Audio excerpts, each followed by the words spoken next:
ಎಲ್ರಿಗೂ ನಮಸ್ಕಾರ. ನೀವು ನೋಡ್ತಾ ಇದ್ದೀರಾ ಟಿವಿ ವಿಕ್ರಮ. ನಾನು ಮುಮ್ತಾಜ್ ಅಬ್ದುಲ್ ನೆಲ್ಲಡ್ಕ. ವೀಕ್ಷಕರೇ, ಅಸ್ಸಾಂ ಮುಖ್ಯಮಂತ್ರಿ ಹಿಮಂತ ಬಿಸ್ವಾ ಶರ್ಮಾ ಅವರ ಪತ್ನಿ ಹೆಸರಲ್ಲಿ 3 ಪಾಸ್ಪೋರ್ಟ್ಗಳಿವೆ ಅಂತೆ. ಹೌದಾ? ಹಿಮಂತ ಬಿಸ್ವಾ ಶರ್ಮಾ ಅವರ ಅಸಲಿ ಸತ್ಯ ಏನು ಅಂತ ಕಾಂಗ್ರೆಸ್ ಬಯಲು ಮಾಡ್ತಾ ಇದೆಯಂತೆ. ಹೌದಾ? ಈ ಬಾರಿ ಈ ಸತ್ಯ ಹೊರಗೆ ಬಂದ್ರೆ ಅಸ್ಸಾಂನಲ್ಲಿ ಹಿಮಂತ ಬಿಸ್ವಾ ಶರ್ಮಾ ಅವರು ಸೋಲೋದು ಗ್ಯಾರಂಟಿ.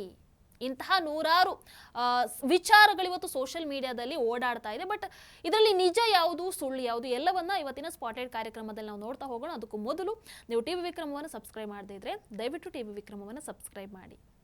ವೀಕ್ಷಕರೇ, ಮೊದಲಿಗೆ ಹಿಮಂತ ಬಿಸ್ವಾ ಶರ್ಮಾ, ಅದೇ ರೀತಿ ಅವರ ಪತ್ನಿ ರಿಂಕಿ ಭುಯಾನ್ ಶರ್ಮಾ, ಕಾಂಗ್ರೆಸ್ ವಕ್ತಾರ ಪವನ್ ಖೇರಾ ಮಾಡಿರುವಂತಹ ಮಲ್ಟಿಪಲ್ ಫಾರಿನ್ ಪಾಸ್ಪೋರ್ಟ್ ಆರೋಪವನ್ನು ಸಂಪೂರ್ಣವಾಗಿ ತಳ್ಳಿ ಹಾಕಿದ್ದಾರೆ.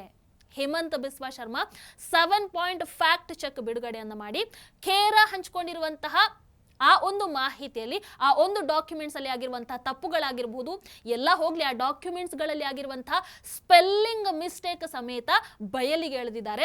ಇನ್ನು ರಿಂಕಿ ಶರ್ಮಾ ಸ್ಪಷ್ಟನೆಯನ್ನು ಕೂಡ ಕೊಟ್ಟಿದ್ದಾರೆ.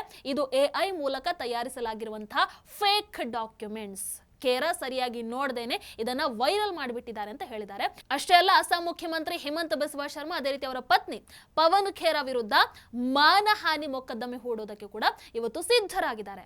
ಹಾಗಾದ್ರೆ ಪವನ್ ಖೇರಾ ಹಾಕಿರುವಂತಹ ಡಾಕ್ಯುಮೆಂಟ್ಸ್ ಅಲ್ಲಿ ಆಗಿರುವಂತಹ ತಪ್ಪುಗಳು ಏನು? ಪಾಯಿಂಟ್ ಬೈ ಪಾಯಿಂಟ್ ನೋಡ್ತಾ ಹೋಗೋಣ. ಸೊ ಪಾಯಿಂಟ್ ನಂಬರ್ 1, ದಾಖಲೆಯಲ್ಲಿ ಎಲ್ಲ ಕಡೆ ಕೂಡ ಶರ್ಮಾ ಅಂತ ಸರ್ನೇಮ್ ಉಲ್ಲೇಖ ಮಾಡಿದ್ದಾರೆ. ಬಟ್ ಅವರದು ಅಫಿಷಿಯಲ್ ಆಗಿ ಶರ್ಮಾ ಅಂತ ಆಗಬೇಕಾಗಿತ್ತು. ಇನ್ನು ಪಾಯಿಂಟ್ ನಂಬರ್ 2, ಪಾಸ್ಪೋರ್ಟ್ ಅಲ್ಲಿ ಬಳಕೆ ಮಾಡಿರುವಂತಹ ಫೋಟೋ ಅದು ಸಾರ್ವಜನಿಕವಾಗಿ ಲಭ್ಯ ಇರುವಂತಹ ಫೋಟೋ.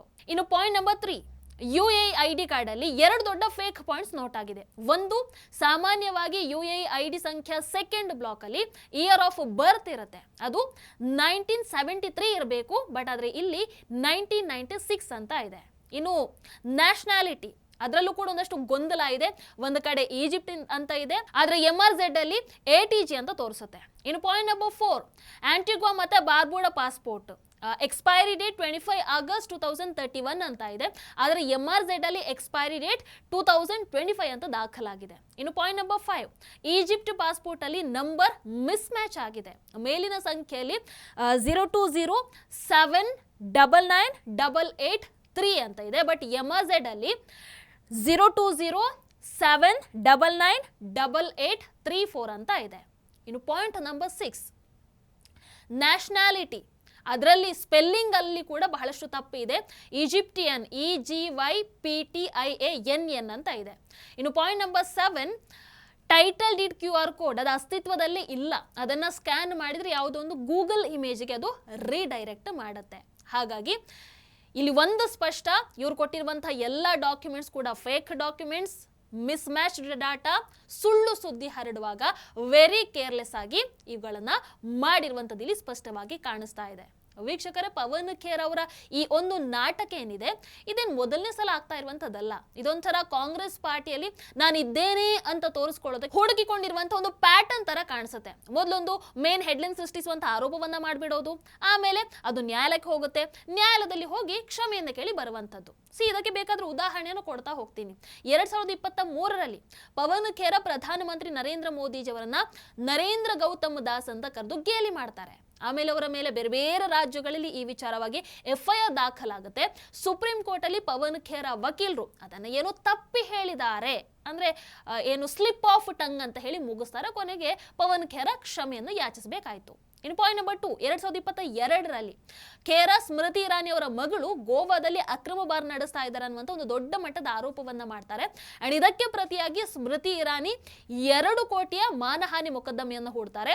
ದೆಹಲಿ ಹೈಕೋರ್ಟ್ ಪರಿಶೀಲನೆಯನ್ನ ಮಾಡಿ ಪವನ್ ಖೇರಾ ಆರೋಪ ಸುಮ್ಮನೆ ಮಾಡಿರುವಂಥದ್ದು 24 ಗಂಟೆ ಒಳಗೆ ಆ ಪೋಸ್ಟ್ಗಳನ್ನ ಡಿಲೀಟ್ ಮಾಡದೇ ಇದ್ರೆ ಪರಿಣಾಮ ಸರಿಯಾಗಿರಲ್ಲ ಅಂತ ಆದೇಶವನ್ನು ಕೊಡ್ತಾರೆ. ಕೊನೆಗೆ ಪವನ್ ಖೇರಾ ಅದನ್ನ ಡಿಲೀಟ್ ಮಾಡಬೇಕಾದಂತ ಪರಿಸ್ಥಿತಿ ನಿರ್ಮಾಣ ಆಗುತ್ತೆ. ಇನ್ನು ಇನ್ಸಿಡೆಂಟ್ ನಂಬರ್ 3, 2024 ಪತ್ರಕರ್ತ ರಜತ್ ಶರ್ಮಾ ಲೈವ್ ಅಲ್ಲಿ ಕಾಂಗ್ರೆಸ್ ವಕ್ತಾರನಿಗೆ ಅವಮಾನವನ್ನ ಮಾಡಿದ್ದಾರೆ ಅನ್ನುವಂಥ ಒಂದು ವಿಡಿಯೋ ವೈರಲ್ ಆಗುತ್ತೆ. ಪವನ್ ಖೇರಾ ಕೂಡ ಆ ಆರೋಪವನ್ನ ಹಿಡ್ಕೊಂಡು ಸೋಷಿಯಲ್ ಮೀಡಿಯಾದಲ್ಲಿ ವೈರಲ್ ಮಾಡ್ತಾರೆ. ಆದ್ರೆ ಆಮೇಲೆ ಅದು ಎಡಿಟೆಡ್ ವಿಡಿಯೋ ಅಂತ ಗೊತ್ತಾಗುತ್ತೆ. ರಜತ್ ಶರ್ಮಾ ಮಾನಹಾನಿ ಮೊಕದ್ದಮೆಯನ್ನ ಹೂಡ್ತಾರೆ. ಕೊನೆಗೆ ಏನಾಗುತ್ತೆ, ನ್ಯಾಯಾಲಯ ಪೋಸ್ಟ್ಗಳನ್ನ ಡಿಲೀಟ್ ಮಾಡೋದಕ್ಕೆ ಆದೇಶವನ್ನು ಕೊಡ್ತಾರೆ. ಮತ್ತೊಮ್ಮೆ ಪವನ್ ಖೇರಾ ಬಾಯಿ ಮುಚ್ಕೊಂಡು ಸತ್ಯವನ್ನ ಒಪ್ಕೊಳ್ತಾರೆ. ಇನ್ನು ಇನ್ಸಿಡೆಂಟ್ ನಂಬರ್ 4, ಪವನ್ ಖೇರಾ ಅರ್ನಬ್ ಗೋಸ್ವಾಮಿ ವಿರುದ್ಧ ಕೂಡ ಒಂದು ಆರೋಪವನ್ನ ಮಾಡಿದ್ರು. ಟಿವಿಯಲ್ಲಿ ಮಾಡಿದಂತ ಹೇಳಿಕೆಯ ಬಗ್ಗೆ ಸುಳ್ಳು ಪ್ರಚಾರವನ್ನ ಮಾಡಿದ್ರು. ಅದಾದ ನಂತರ ಅರ್ನಬ್ ಗೋಸ್ವಾಮಿ ಕೂಡ ಅಷ್ಟೇ ಮಾನಹಾನಿ ಮೊಕದ್ದಮೆಯನ್ನ ಹೂಡಿದ್ರು. ಕೊನೆಗೆ ಹಲವಾರು ವಿಚಾರಣೆಗಳ ನಂತರ ಆ ಪ್ರಕರಣವನ್ನ ಹಿಂಪಡಿತಾರೆ. ಆ ಮೂಲಕ ಮತ್ತೊಂದು ಭಾರಿ ಕಾನೂನು ಹೋರಾಟ ಹಾಗೆ ಸೈಲೆಂಟ್ ಆಗಿ ಪವನ್ ಖೇರಾ ಮುಗಿಸಿ ಬಿಡ್ತಾರೆ. ಹಾಗಾಗಿ ನಮಗೆ ಇಲ್ಲಿ ಒಂದು ಸ್ಪಷ್ಟ ಆಗುತ್ತೆ, ಪವನ್ ಖೇರಾ ಅವ್ರದ್ದು ಇದೊಂದು ಪ್ಯಾಟರ್ನ್ ಆಗಿ ಬಿಟ್ಟಿದೆ. ಕಾಂಗ್ರೆಸ್ಗೆ ಈಗ ಏನಾಗಿದೆ ಅಂತಂದ್ರೆ ಅವ್ರಿಗೆ ಗೊತ್ತಾಗಬಿಟ್ಟಿದೆ, ನಾವು ಸತ್ಯವನ್ನ ಹೇಳಿ ಗೆಲ್ಲೋದಕ್ಕಾಗಲ್ಲ. ಯಾಕಂದ್ರೆ ಸತ್ಯ ಹೇಳೋದಕ್ಕೆ ಏನು ಉಳ್ಕೊಂಡಿಲ್ಲ, ಅಂತದೇನು ಮಾಡಿಲ್ಲ.